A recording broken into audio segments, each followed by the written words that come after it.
প্রথম কথা হচ্ছে নির্ধারিত আমি কাউকে উদ্দেশ্য করে বলি নাই, আমি কাউকে বললেন আমি তো আপনারা কথা বলার সময় কথা বলি নাই। মানে স্পিকার, আমি আপনার শেল্টার চাচ্ছি। মাননীয় বিরোধী দলীয় সদস্যবৃন্দ, আপনারা অনুগ্রহ করে স্বরাষ্ট্রমন্ত্রীর বক্তব্য শুনবেন।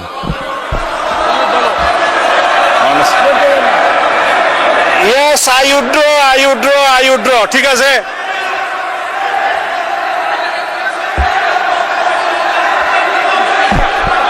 মানে স্পিকার, অনুগ্রহ করে বসুন, স্বরাষ্ট্রমন্ত্রীর বক্তব্য শুনুন। মানে স্পিকার, মাননীয় সদস্যবৃন্দ, অপেক্ষা করুন।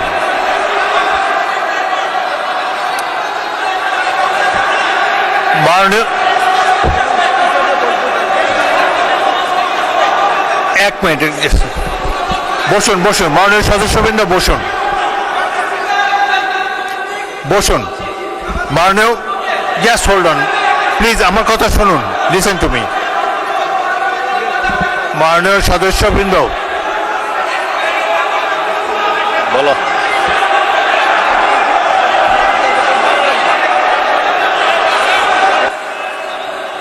হয়েছে তো, অনেকক্ষণ বলেছেন।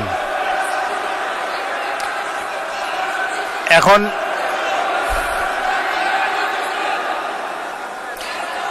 আপনারা অনুগ্রহ করে বসুন, অনুগ্রহ করে নিজের আসনে বসুন।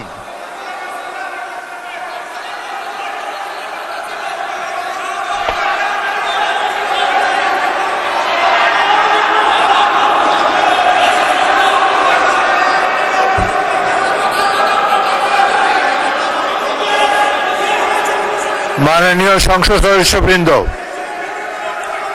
আপনারা অনুগ্রহ করে বসুন, অনুগ্রহ করে নিজ নিজ আসনে বসুন। কথা বলার তো অনেক সুযোগ আপনাদেরকে দিচ্ছি, এইভাবে ঢালাও না বলে মাইকে বললে তো সবাই শুনতে পায়।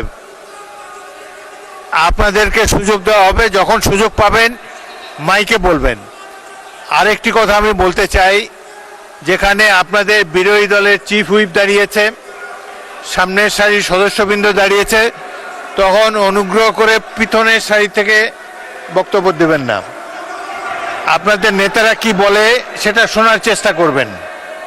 একটু ধৈর্য ধরে অপেক্ষা করুন, প্রচুর সুযোগ আছে আপনাদের জন্যে। এই সংসদে বক্তব্য দেওয়ার প্রচুর সুযোগ আছে, আপনারা নিশ্চয়ই লক্ষ্য করেছেন। এটা তো আওয়ামী লীগের আমল না, এখানে আপনারা ইচ্ছা মতো সরকারকে ক্রিটিসাইজ করতে পারছেন। আরেকটি,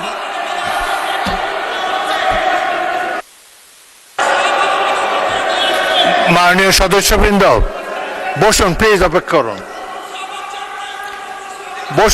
বসুন।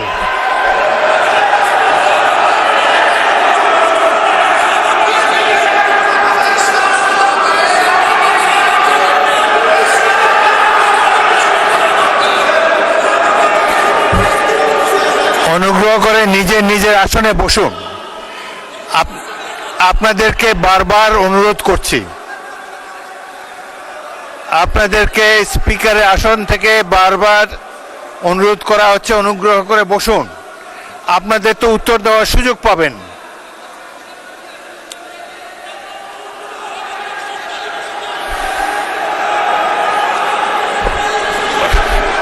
শোনেন,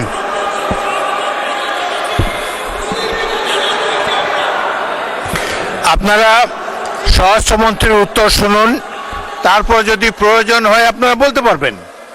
কিন্তু এই যে স্পিকারের কথা বলার সময় যে জোশটা আপনারা দেখাচ্ছেন, এটা সংসদ পরিপন্থী কাজ। সংসদের রীতিনীতি মেনে কার্যক্রম পরিচালনা করতে হবে। আপনাদের কাছ থেকে আমি সহযোগিতা কামনা করছি। মাননীয় না ঠিক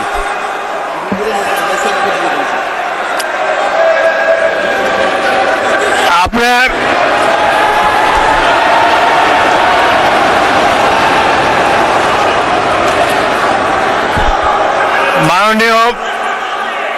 মাননীয় স্বরাষ্ট্রমন্ত্রী বক্তব্য দেবেন, তারপর আমি বিরোধী দলের নেতাকে দেব। আপনি বসুন। মাননীয় স্বরাষ্ট্রমন্ত্রী, আপনি বক্তব্য দেন, তারপর আপনি বলবেন। বিরোধী দলের নেতা অপেক্ষা করুন, তার বক্তব্যটা শেষ করুন, তারপর আপনি বলবেন। আপনাকে ফ্লোর দেব।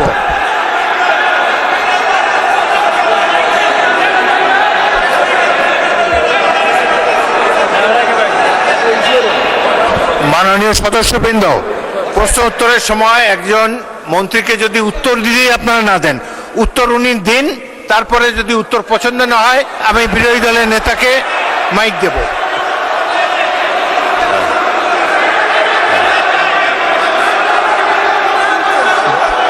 মাননীয় স্বরাষ্ট্রমন্ত্রী, আপনি আমার দিকে তাকিয়ে কথা বলেন। আমি তো কথা বলতে, মাননীয় স্পিকার, না, বলেন বলেন। আমার যে শব্দ চয়নে তাদের আপত্তি আমি ভাই, সংক্ষেপে বলেন, সংক্ষেপে বলেন। সেইটার জবাবটা আমি দিতে পারবো। আপনি জবাব আমি দেন। মিন করেছি এটা জাতীয় সংসদ। মাননীয় সদস্য সারাদিন দাঁড়ায় থাকতে পারবেন, আমিও দাঁড়ায় থাকি। মাননীয় স্বরাষ্ট্রমন্ত্রী, হ্যাঁ, মাননীয় স্বরাষ্ট্রমন্ত্রী, আপনি প্রশ্নের উত্তর দেন, মাননীয় আর তাদের স্পিকার, দিকে তাকায় বক্তব্য দেবেন। আপনি যদি আমাকে কথা address না করে বলেন। বলতে দেন তাহলে কিসের বাক স্বাধীনতা? আপনি আমাকে অ্যাড্রেস করেন, বলেন। না, আমি আপনার দিকেই তাকিয়ে কথা হ্যাঁ, বলছি। বলেন, সংক্ষেপে মাননীয় বলেন। স্পিকার, আমাদের এখানে প্রশ্ন যেমন স্পেসিফিক করতে হয় এই সংসদে, সম্পূরক প্রশ্নও একই রকম করতে হবে। আমি যদি কথা নাই বলতে পারলাম, এটাই যদি ডেমোক্রেসি আপনি হয়, উত্তর দেন মাননীয় আমি সদস্য, কি উত্তর দেন। শুনতাম? কেউ তো শুনছেন। আপনি উত্তর দেন, প্রশ্ন যে করেছে তার তিনি উত্তর দেন। প্রথমে বলেছেন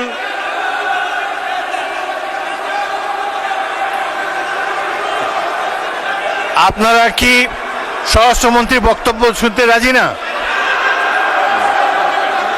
স্বরাষ্ট্রমন্ত্রীর বক্তব্যের পর আমি বিরোধী দলের নেতাকে দেব।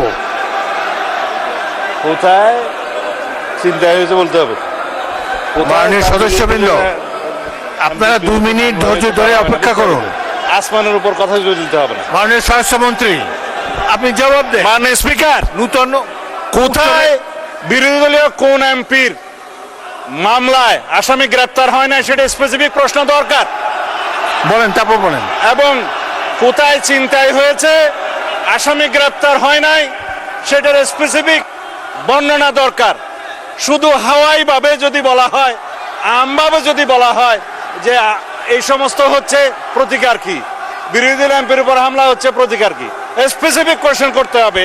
সেই জন্য বলছি এটা মহান জাতীয় সংসদ, বাইরের বক্তৃতা এখানে চলে না। ওকে, ধন্যবাদ। স্পেসিফিক প্রশ্ন করতে হবে, ধন্যবাদ মাননীয় specific স্বরাষ্ট্রমন্ত্রী। উত্তর দিতে হবে। মাননীয় That was my intention.